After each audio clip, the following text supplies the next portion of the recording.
What's up, everyone? This is Coach Durrell, just back with the day 6 of the GYST Kickstart Challenge.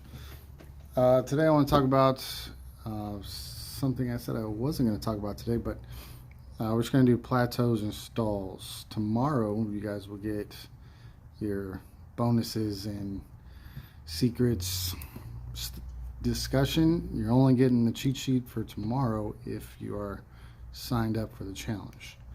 Sorry, but there has to be some reward for those who signed up. They're going to get a full cheat sheet full of it, right? So first, let's kind of define what a plateau stall is, right? I guess before that, even let me make an addendum to this. Any of the following advice only counts if, we'll call it the, if you're not doing, whatever you're doing is not working, try doing what your coach said to do the first time clause. That means you're actually doing the work, you're putting in the effort, you've gone through the 7-day challenge, you have your little notebook, you have your notes, you've actually put in, you've done the stuff taken the steps, done the things that you need to do. If you're not doing that, you're not really in the game. Like, you have to be in the game to actually get the learning done. And something we'll talk about tomorrow a little bit is your task negative versus task positive network, and like how knowing is not doing.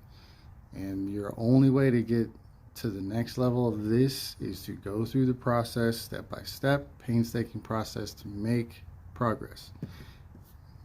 If you haven't done any of that, not doing any of that, you're just doing haphazard stuff, you have no objective measures to track anything, you're just kind of in the wind and things aren't working out for you, that's on you. There's nothing that anyone can do to help you if you have not actually put in the work or tried to put in the work. Trying and failing, that's fine. That's actually great. You'll make a lot of progress that way. Trying and failing and adapting. Not trying and failing over and over. Trying and failing and adapting. Great, but you have to put yourself out there and risk it and really dive in, like really put yourself out there, right? So, that being said, let's move on. Let's move on to what actually plateaus and stalls are, right? So it's generally not a setback. It's usually just a checkpoint where we can kind of figure out where we need to go from there. In terms of training and strength and conditioning, for the most part, up to a certain level, which we'll talk a little bit about levels this coming week, just strength guild standards and all that kind of stuff. But getting to that first checkpoint, your first year, 2 years in training should be pretty straightforward. Shouldn't be any problems with that as long as you're eating enough, as long as and you don't have to be perfect here, just doing good enough, right? And so that shouldn't happen for the first 2 years if the programming is decent. If you're doing stupid stuff, stupid programming, it's A, it's not strength guild stuff, and B, it doesn't matter. If you're just doing silliness and you're just having a good time, that's fine. But if it's not getting where you want to go, you have to actually make some real changes. But your first year in training should be pretty straightforward. But if you do hit a plateau, so in that 1-2 year range, let's say you hit a wall, it's really tough to get past a certain squat number, a certain press number, your gains become stagnant, whether it's endurance, whatever it is, whatever performance metric that we set, you actually hit a true wall, right? And again, I have to reference the do what your coach said the first time clause here. So if you've been following the program, then you hit a wall, that's different than if you just ran into the wall on your own, basically. So that's number one. Strength training, there could be a plateau there. Like, you can't add more weight to the bar, you're really stuck. Nutrition plateaus, a lot of times this happens with body weight. Say we're cutting and we just can't get over the hump. Muscle gains, kind of the same thing, but you're being consistent and you're still hitting that wall. Sometimes it means we need to make an adjustment to our practice, whether we take some calories off, drop some carbs and fats, maybe drop some protein depending, but we can kind of go from there. You also might have been cutting too long. Your body's going to adapt to that as well. Same goes for muscle mass. Can't do those things forever. You need kind of a wavy approach, right? The last big category is just overall health, or like I would just call it like mental stagnation, mental emotional stagnation, feeling less than optimal day in, day out, some sort of emotional fatigue. This could be related to anything. It's kind of an overstressed scenario, right? The thing I want you to take away from this, number one, is growth is not linear. You are all squiggly lines, right? So if we set your calories, you set your macros, you're not going to see a straight drop. Like every day you're less and less weight. You're going to squiggle up and down, up and down. As long as it's trending the right direction, that's all we care about. Your daily weigh-ins almost mean, I mentioned this in the thing, but it's worth repeating. Your daily weigh-ins don't mean a whole lot by themselves. Like just a weigh-in means nothing. You have to have it in context with everything else. And if you're weird about it, hire a coach like myself and I'll just make the decisions. You just do the thing. Just put your brain outside and then you just do the thing that I tell you, right? So every journey is going to have highs and lows. You're just going to hit walls, right? You're a squiggly line. You're going to hit walls. You're going to hit points where we either have to make changes or kind of go from there, or adjust from there. Your body and your mind are fantastic at adapting to things, but you have to constantly be putting it in those stresses and in those environments to make it adapt, which is the whole process here. This is a biology hack, if you will, right? We're trying to put yourself in an environment that the results become natural, right? And don't underestimate the mental and emotional stress roadblocks. Those are real and can really kind of derail your progress, particularly with that and sleep and stress. You get that stuff like consistently boiling up without taking any breaks, without taking any vacations. And no, this is crazy hearing from me because I have this huge issue with that as well, or I have, where you burn out and things like that. It's not fun. It's not great. Shouldn't do it. Don't recommend it. But make sure you're stepping back, taking breaks, and addressing your mental and emotional needs as well. That all happens outside of the gym. There's nothing I can do here. I mean, if you need a hug, maybe it's not me, but find a hugger that can give you a little feels jolt, whatever you need, right? So if you're adapting, like truly adapting to a training program, so if you don't follow our stuff, you're not lifting with me, you're not training with me, and you're following your own stuff or picking something off the internet, keep something simple, right? Keep a simple program, like something that you're adding weight to week, something like that. If you're training with us, the adaptation wheel, this is why we use the conjugate method, so we don't hit those walls in training as much, which is why we can have a better constant growth essentially. If you're outside of there, simple is going to work best. Just make sure you're adding weight to the bar, keeping things simple and I would say fun, but I'd be careful with that. We'll talk about that a little bit tomorrow.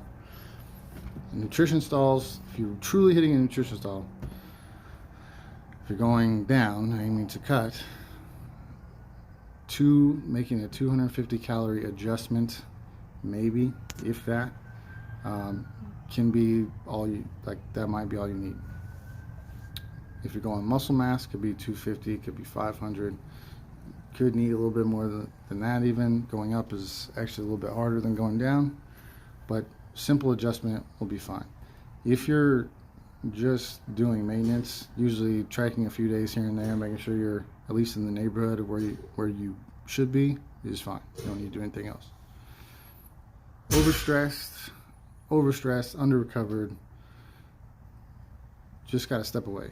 And I don't mean step away from the gym necessarily, but you really need to kind of prioritize what is important to you. Maybe you need a weekend, maybe you need a vacation or something, but at least be honest with yourself and try to identify the things that are giving you like the most stress and address those. Like, do not feel like you have to plow through every single wall, right?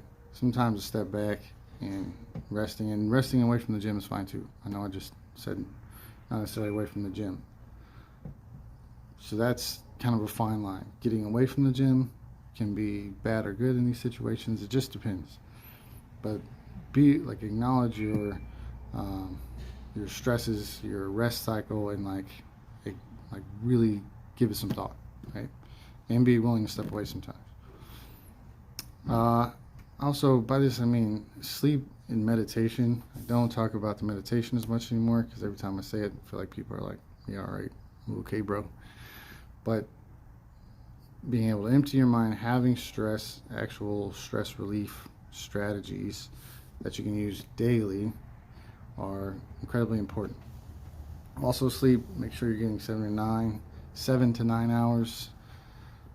On the weekends, you can kind of balance. You can do a little sleep binging, kinda. Maybe you're getting 6, 7 hours during the week, and then you get a little bit more on the weekends, something like that. Totally fine. Not ideal, but fine. But making sure that like taking care of your sleep is critical. You get better sleep, that all this stuff will 10 times outweigh any of the cold showers and cold plunges, which are so silly. I see them all over the place now. But if you're doing that but you're not sleeping the 7 to 9 hours, you're crazy, right? And then actually hitting fatigue points, mental fatigue points. Do the human thing, practice some self-care, take care of yourself, seek support when you need it. Practice some breathing exercises. I did mention the meditation, but breathing exercises work just as well to really like address stress in the body. So be patient with that process. If you hit walls, like, take a second, be able to take a breath, be able to practice meditating, give it a shot, right? So hopefully this gives you something. In the cheat sheet, we'll go a little bit more in depth. We'll go over some of the cheats and hacks tomorrow, amongst a few other things. I might cover a lot of ground tomorrow, I don't know, we'll see. But over the next week, I'll plug some stuff in, whatever I missed, plug in during the week, just so you guys have. But this whole process, you guys should be able to see the vision, right? And so as we set up our 90-day, you guys should be able to see kind of what a 90-day for you would look like if you've been following along. But yeah, the rest of the stuff. One last thing. There is something in the cheat sheet that I didn't put with the nutrition. Just had to do with the tracking. I wanted to give you guys a little snapshot of what just a couple of recent clients who are in the spreadsheet, how it looks, and with some I'm not going to say perfection or anything, but who are doing well, following the macros, and like how that looks on paper and what I look at, right? Both of the ones in there are doing well and weight's dropping, no problem. They're both on cuts. So I wanted to give you that. That's in this cheat sheet.